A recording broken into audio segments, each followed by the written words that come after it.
When you're running a business and you deal with clients, you'll quickly come to find out that some clients are just super easy to work with. They're super easy to get results for, and they'll just be an absolute breeze to work with. And then you'll realize that some clients are just absolute nightmares.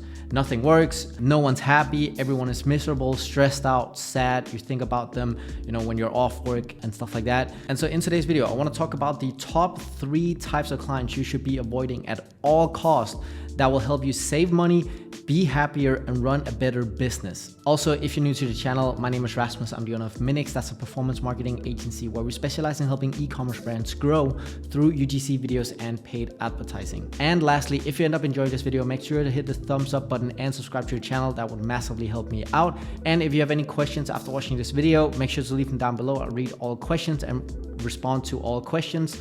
So yeah, if there's anything you want to talk about, anything you want an answer to, just leave it down below. But with that being said though, let's get straight into it. So the first type of client you want to avoid is a broke client. And let me tell you, at all costs, just avoid a broke client, because these clients will just severely limit your ability to get anything done at all of what you actually need to get done. So just like to take an example from our world, right? We're in the agency space, work with e-commerce clients. We provide, ads and content for e-commerce brands. And this is something that the client pays for. They pay for their own advertising spend, and they pay for the content creators to actually create the videos.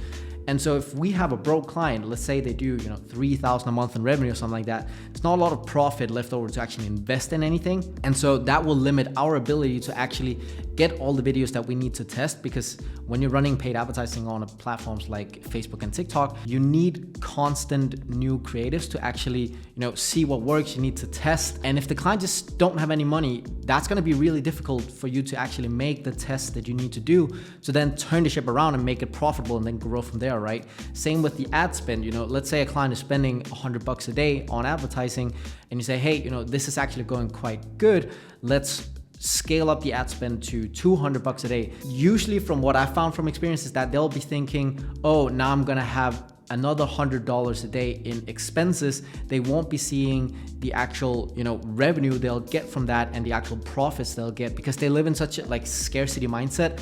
And so they're just not able to focus on the future revenue that they will get. Same with the creatives, if you have the ability to actually test 30 creatives on a single month, more unlikely that you won't see anything succeed than, if you're only testing 4 creatives. So they're just not able to actually do the necessary testing in the shortest time frame possible for them to actually get the positive results that they want and that they need and that they signed up for.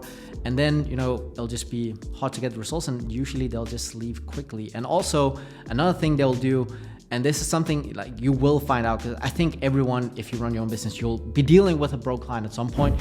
They will argue over invoices and likely not pay. And usually it goes something like, hey, you take your payment up front, and they're like, great, I'll get this settled in a couple of days. And you're like, perfect, awesome, you get to work, thinking you'll get paid.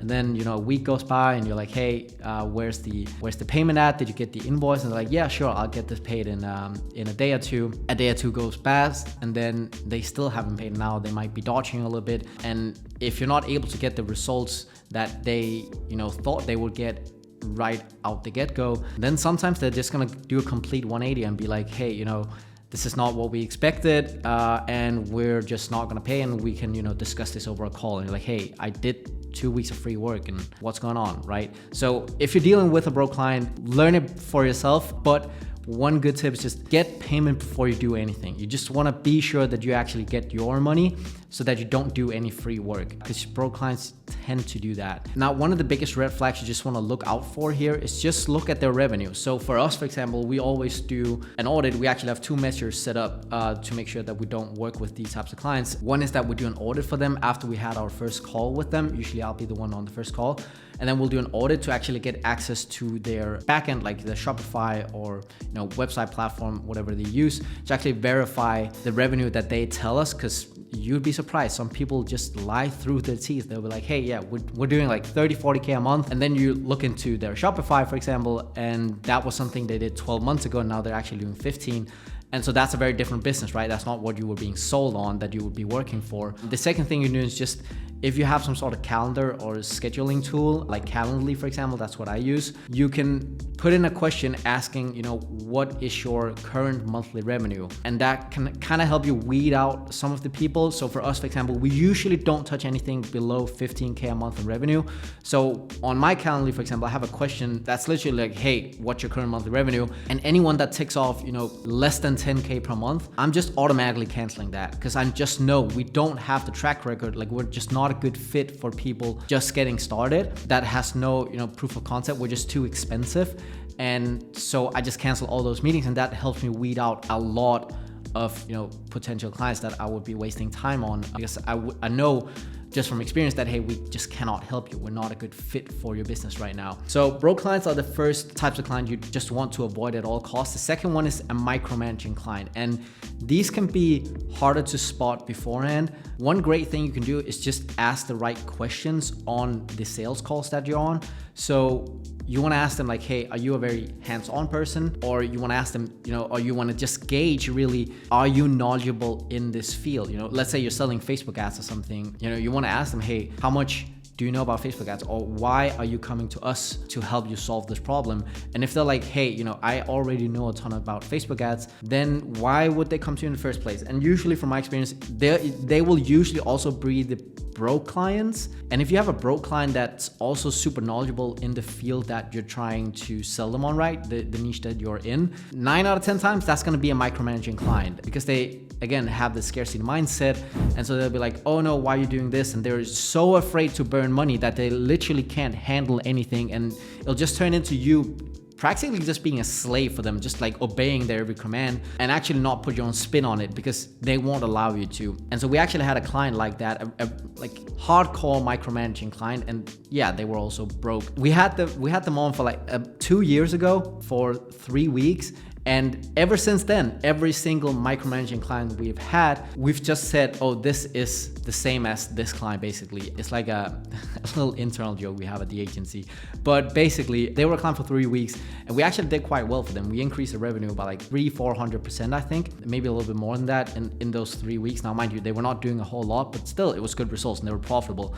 But I just remember it was such a hassle, because we could just never ever like just relax. It was weekends, it was mornings, evenings, like there was just never a break during these 3 weeks. It was such a hassle. And so I look into Slack, where we have all the communication with clients, and you can filter by messages sent by a specific person. And this person, I kid you not, sent 500 messages in 3 weeks. 3 weeks, like 22 days. That's like over 25 messages a day. Almost, I think, which is a lot. So you can imagine the type of stress we were under, because the only messages we would get was like, hey, why are you doing this? Why we're not seeing results? What's happening with this? And always just some issue that they would just make up in their own head. And we're like, hey, we talked about this like 6 hours ago, chill out. Like, we need to sleep, right? And so micromanaging client, like for the life of you, no matter how lucrative the deal might seem, don't do it, because it's not worth the stress. Like, you're even like, regardless if it's $1,000 a month, if it's 2,000, 5,000, 10 grand a month, it doesn't matter, because these clients will be so frustrating to work with that you'll start to doubt yourself, and you'll be like, this is actually not fun. Like, it's not fun to run my own business. And it should be. Sure, it should be hard, right? There's a lot of work you need to be doing, but clients shouldn't be draining your energy. They should be a pleasure to work with, right? You're working together, you're partnering up with clients. And so you want clients that actually brings you happiness, brings you joy, where you can tackle problems together, and not have some micromanaging client that thinks they know it all while they're only doing like 2, 3, 4K a month, which clearly just shows that they don't have a good track record for running a business. So micromanaging clients, also something you want to stay away from. The last client is an unrealistic client, and specifically a client that's, because we're in the agency space, right? Like, we basically make money for our clients. So for our case, it's specifically an unrealistic client in terms of growth or increase in results. So you can kind of say like a delusional client. You don't want that. And so we actually had a client like that on a couple months ago, where we should have spotted the red flags, but it was a good deal. And so I think we just kind of put a blind eye to it and didn't actually pick up on the red flag. But they were going down in revenue. Like, it was a declining business. And so when we took them on, they were like, hey, we want to increase our profitability, and we also want to 3 or 4x their sales in 30 days. And now, mind you, if you're doing like very small numbers, if you're doing like 1K or 2K a month or something like that, or 3K, 4K, 5K. Like, it's not super difficult to 3 or 4X, but like these guys were doing like 25, 30K and wanted to scale to 100K per month in 30 days while also being more profitable than they were the month before, percentage wise. And that's just not gonna happen. And so what happens when you have these clients is that they'll put up unrealistic expectations, and it's just unnecessary stress because everyone kind of deep down knows that you're just not going to be hitting that goal. And so you have unnecessary stress, and in the end, everyone just kind of leaves feeling sad because you didn't hit the goal. So there's no longevity in having a client like that, but you can't really talk them out of it because they're like, no, I mean, I manifested it or whatever. They'll always have a good excuse for them being able to do it because, I don't know, you're the expert or something like that, so of course you should be able to do it. But there's no longevity in having a client like that because they will always leave like within a month or two when they realize they can't hit the jackpot that they were looking for, instead of just, you know, having a business that progressively over time grows. They just want a quick spike, a quick peak, but they're never gonna get that. It's very, very few businesses that will actually get that massive peak. And so there's just no longevity in that. And sure, like you can work with a client like that, but in the end, like you'll just keep doubting your own ability to actually deliver because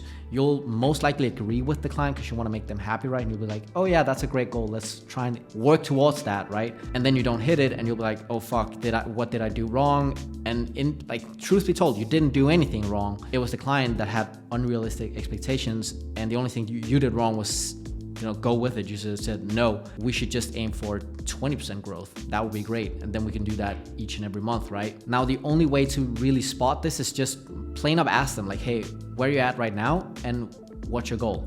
Where do you want to be in 12 months? And usually the longer time frame you can stretch it out in terms of their goal setting, the easier it will be, because you can ask them about, you know, what's your goal for the next month? And usually they won't know, and then they'll say like an outrageous number. But if you ask them like, hey, what's your goal in 12 months?